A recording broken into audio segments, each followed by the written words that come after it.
Arestado ang 4 na hinihinalang miyembro ng kilabot na Arteja Briones Carnapping Group sa Quezon City. Bukod sa carnapping, sangkot din umano mga suspect sa pang-hold up sa ilang apartel at motel sa Metro Manila. Nakatutok si Marisol Abduraman. Sari-saring baril, ATM cards, ID at mga resibo. Ilan lamang ito sa mga nakuha ng QCPD Anti-Carnapping Unit nang makorner nila ang mga miyembro umano ng Arteja Briones Carnapping Group sa kahabaan ng Roosevelt Avenue, kanto ng Baler, alas 2 na madaling araw kanina.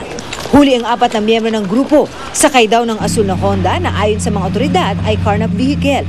May kikitain daw ang grupo sa nasabing lugar para muli na namang mambiktima. Inaantay niya yung grupo. Pagsakay nila, yun, check natin. Nilapitan na sila ng operatives natin. Wala namang Wala naman pong nag-resist. Wala naman. Okay naman. Kaya walang engkwentrong nangyari. Ang Arteja Briones Group ang isa raw sa mga malalaking crime groups na nag-ooperate sa NCR, Regions 3 at 4. Pag high-end vehicles, talagang binibenta nila yon because of the demand ng high-end vehicles. Pagka low-end, pera na yun para magamit sa hold-up. Pero di lang daw carnapping ang ginagawa ng grupo. Sa katunayan, ang grupo raw na ito ang nasa likod ng mga pang-hold up sa mga apartel at motel sa Metro Manila. Ang gwardyang si Edward Mariano, inagawan pa raw ng baril. Yung ginaid ko po sa parking area, tapos bumaba lang pong isa, tinutukan ako, tapos pinatalikod po ako Tapos tinulungan pa ako ng dalawa, tinutukan din pa ako. Hindi nga raw sukat akalain ng mga kahera ng apartel na carnappers at hold-uppers pala ang dalawa sa grupo na isang linggo nang naka-check-in sa kanila. Yung baril yung dalawa, regular customer na po namin kaya namumukhaan ko. Bali mga sunod-sunod po silang nag-check-in dun yung mga isang linggo po. Malaking bagay raw ayon sa HPG ang pagkaka-neutralize ng isa sa mga carnapping group sa bansa.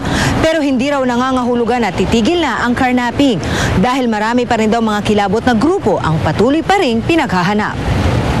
Kabilang narito ang ONAD Group, Lintag, Bonifacio at remnants ng Dominguez Group. Yung expert ng carnapping sa isang grupo rin ang kinukuha nila dahil hindi sila pwedeng kumuha ng ibang, ang expertise niya, ibang krimen din dahil kuminsan pumapalpak yun dun sa kanilang operasyon.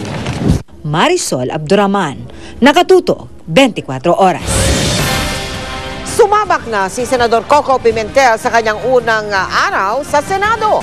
Mainit naman na naging pagtanggap sa kanya ng kanyang mga kapwa mambabatas. Nakatutok si Lia Manyala.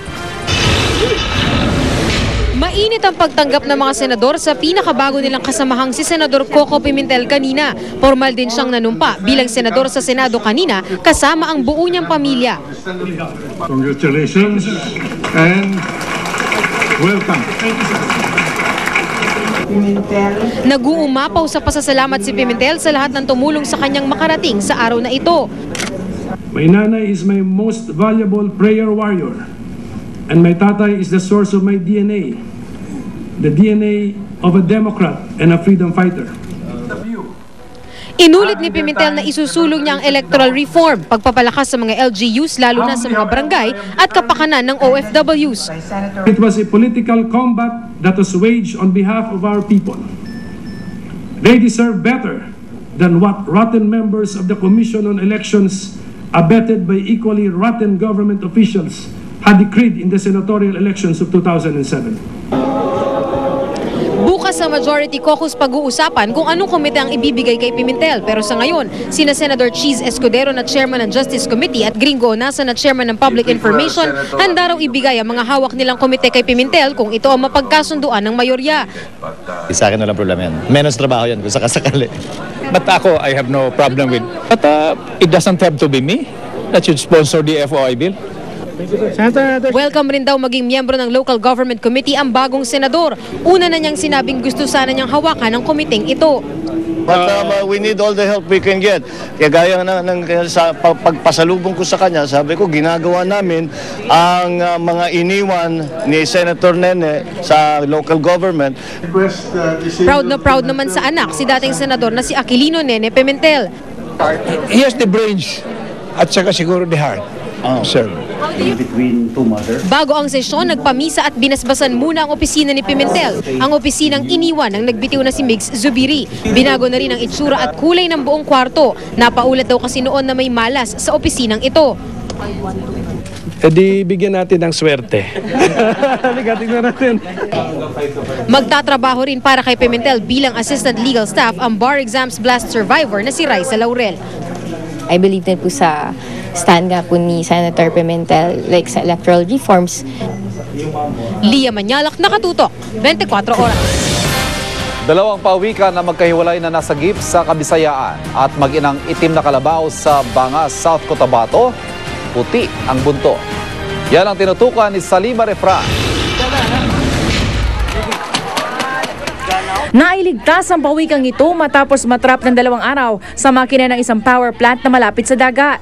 Tinatayang 7 kilo ang bigat nitong babaeng olive ridley sea turtle na kabilang sa endangered species. Nasagip ito ng Department of Natural Resources sa Cebu at kagad pinakawalan sa karagatan. Wala namang nakitang sugat sa katawan nito. Nasagip naman ng isang mangingisda ang nanghihinang pawikan na ito sa isa ng Guimaras. Ayon kay Nestor Soriano, kinuha raw niya ito at tinignan kung maaaring pabayaan sa dagat. Pero napansin daw niyang matamlay ito at tila may sugat ang isang flipper. Kaya nagdesisyon daw siyang dalhin ito sa Oton, Iloilo. Sa tulong ng GMA Iloilo, ibinigay ang pawikan sa Rescue Center ng Southeast Asian Fisheries Development Center. Mananatili raw muna roon ang pawikan na pinangalan ng Alisa hanggang sa gumaling, saka ibabalik sa dagat. I think ang problema niya is not only external Yung magagawa namin muna ngayon is just clean her.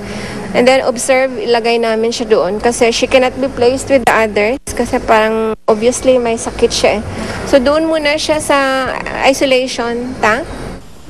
Unang tingin, tila karaniwang itim na kalabaw ang mag-ina. Ngunit pag nakatalikod na, ang kanilang buntot, kulay puti. Kinagigiliwan na raw sila ng mga residente ng Barangay San Vicente, Bangas, South Cotabato. Ayon sa may-ari na si Kataalo na isang katatubong tibuli, pinaniniwalaan daw ng ilan nilang nakatatanda na may dalang swerte ang kanyang mga alagang hayop. Mga nakagayak na lechong kambing ang inirampa sa Kambingan Festival sa Tuy, Batangas. Agaw pansin ng malaray ng Cleopatra na may 7 korona at nagniningningan na alahas. Cleopatra. Bumida rin ang rider na lechon at isang basketballista ang drama. Daring naman ang lechong ito na naka 2-piece with matching shades pa. Halos 50 lechon na nagpatalbugan sa pagdiriwang ng 145 anibersaryo ng munisipyo. Layunin daw ng festival na pagkaisahin ng mga taga-Tuy na itaguyod ang pagkakambing bilang kanilang pangunahing kabuhayan. Salima Refran, Nakatutok, 24 oras. Susunod, Maguindanao Governor Toto Mangudadato, target sa pagsabog sa Takurong Sultan Kudarat. At UST, nagtala ng world record para sa largest human cross. Tuloy ang pagtutok dito lang sa 24 oras.